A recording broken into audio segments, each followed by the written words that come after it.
یا کوئی اور معاملہ ہے، تو اس کے بارے میں اگر ہمیں معلوم کرنا ہے تو ہم اس کو کس طرح چیک کریں گے کہ یہ ہیں یا نہیں ہیں، یا وہ آنے والے ہیں یا وہ آ گئے ہیں، یا وہ تمام چیزیں پوری ہو رہی ہیں جو منظرنامہ ہمیں بتایا گیا ہے۔ تو یہاں پر اگر آپ دیکھیں تو حضرت علی سے سفیانی کے متعلق سوال کیا گیا تھا کہ سفیانی کے بارے میں بتائیے، تو انہوں نے پوچھا کہ تم کیوں سوال کر رہے ہو اس کے بارے میں، لیکن پھر انہوں نے کہا کہ اس کی علامات کیا ہیں۔ علامات یہ ہیں کہ جب وہ آئے گا، سفیانی آئے گا، تو وہ ایک بادشاہ ہوگا، اور وہ دجال نہیں ہوگا، وہ ایک بادشاہ ہوگا جو حکمران ہو جائے گا 5 خطوں پر، 5 علاقوں پر۔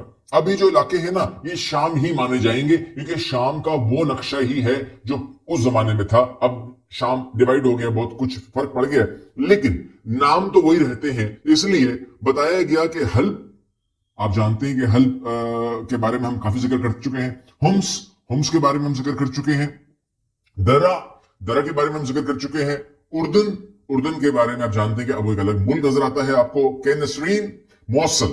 اب یہ جو سارا ہے نا، اس کو اس زمانے میں شام کہتے تھے، لیکن اب یہاں پر آپ کو نظر آئے گا کہ جو فلسطین ہے وہ آپ کو ایک الگ اسٹیٹ نظر آتی ہے، یا جو اردن ہے وہ الگ نظر آتا ہے، لیکن یہ بہرحال یہ اس زمانے کے حساب سے آج بھی یہ شام ہی تصور ہوگا۔ تو یہ اگر یہ جو سفیانی ہوگا، اس کی حکمرانی حلب، ہمس، درہ، اردن، کے نسرین، موصل، یہ سب پہ ہوگی، اردن پہ، فلسطین پہ یہ حکمران ہوگا۔ پہلی بات تو سمجھ لیجئے گا، یہ جب یہ ہو، کم از کم یہ ہو جائے تو سمجھ لیجئے کہ جو بادشاہ ہے وہ سفیانی ہے، اس میں طاقت استعمال ہو چکی ہوگی، اس کے اندر تمام چیزیں ہو چکی ہوں گی، ویسٹ اس کے پیچھے کھڑا ہوا ہوگا، روم اس کے پیچھے کھڑا ہوا ہوگا، یہ بھی بتایا۔ اور اس کے علاوہ کہہ لیجئے گا کہ اس وقت کا میڈیا جو ہے وہ بالکل سپورٹ کر رہا ہوگا اس کو، اور اسے گن گا رہا ہوگا، یہ تمام چیزیں ہوں گی۔ بظاہر وہ کیسا ہوگا؟ بظاہر وہ آپ کو ایک بہت ہی پکا، اچھا، خوبصورت مسلمان لگ رہا ہوگا، یعنی کہ خطبوں میں بھی نظر آ جائے گا آپ کو، مسجدوں میں نظر آ جائے گا آپ کو، نماز پڑھتے ہوئے نظر آ جائے گا، لیکن اندر سے وہ ایک نمبر کا ایک کافر نما سے انسان ہوگا، جس کے اندر نہ تو احترام ہوگا اسلام کا، نہ احترام ہوگا مسجد کا، نظر آپ کو آئے گا وہ، اور احترام ہوگا اس کو اندر تمام چیزوں کا، اور آگے جا کے اس کی جو یزیدیت ہے وہ آپ کو نظر آئے گی۔ یعنی کہ یہ وہی بادشاہ ہے جو اعلان کرے گا کہ جو بھی حضرت علی کو پیار کرتا ہے، یا اس کو ماننے والا ہے، یا جو بھی آپ منسوب کرتے ہیں، ان کی گردن جو لائے گا میرے پاس، میں 1000 درہم اس کو دوں گا، یا جو بھی آپ دینار کہتے ہیں، 1000 دوں گا۔ تو یہاں پر صورتحال یہ ہے کہ وہ پھر قتل عام شروع ہوگا، اور لوگوں کو کاٹیں گے اور گردن لے کر آئیں گے، اور اس سے وہ 1000 روپے لیں گے۔ اچھا، یہ جو ہے نا، یہ کوفہ تک جائے گا۔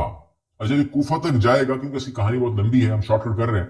تو جب کوفہ تک جائے گا تو اس کی جو موت ہے، یہ امام مہدی علیہ السلام کے ہاتھوں ہونی ہے، کیونکہ اس وقت تک ہمارے امام مہدی علیہ السلام کا ظہور ہو چکا ہوگا، ٹھیک ہے؟ یعنی کہ اس کا جو خروج ہوگا اس میں ان کا بھی ظہور آپ کو نظر آ جائے گا، اور اس کی جو خلاف جو لڑنے والی فوجیں ہیں وہ یمن کے حوالے سے بھی ذکر ہوتا ہے۔ اب اگر یمن کے حوالے سے ذکر ہوتا ہے تو ہم اگر حدیث نمبر 4388 دیکھیں تو حضرت ابو ہریرہ سے رضی اللہ عنہ نے نبی کریم حضرت محمد صلی اللہ علیہ وآلہ وسلم نے فرمایا کہ تمہارے ہاں اہل یمن آ گئے ہیں، ان کے دل کے پردے باریک، دل نرم ہوتے ہیں، ایمان یمن والوں کا ہے، اور حکمت بھی یمن کی اچھی ہے۔ تعریف کر رہے ہیں یمن کی ہمارے نبی حضرت محمد صلی اللہ علیہ وسلم۔ اور فخر و تکبر اونٹ والوں میں ہوتا ہے، اور اطمینان اور سہولت بکری والوں میں۔ اور غدر نے بیان کیا کہ اس حدیث کو جو جہاں سے یہ بیان کیا گیا ہے حضرت ابو ہریرہ رضی اللہ عنہ، تو وہاں سے اس چیز کو آپ نے دیکھنا ہے۔ یہ چیز ہمارے پاس آ گئی۔ اس کے علاوہ میں آپ کے سامنے ایک چیز اور رکھ دیتا ہوں، جو کہ میں اس کو اب کہہ سکتا ہوں کہ آپ اس کو ریفرنس مان لیجئے گا، کہ جہاں سے میں نے اس کو لیا ہے، میں اس کا لنک جو ہے وہ نیچے لگا رہا ہوں۔ وہ یہ ہے کہ مسلمانوں کے امیر سے متعلق ایسی کوئی بات منقول نہیں ہے، البتہ قرب قیامت میں ایک سفیانی فتنہ آئے گا، ٹھیک ہے؟ یہ دجال سے پہلے کی بات ہو رہی ہے، اور کچھ دیر پہلے کی بات ہو رہی ہے، اور وہ یہ کہ امام مہدی کے ظہور سے قبل عرب و شام میں یزید بن ابی سفیان کی اولاد میں سے ایک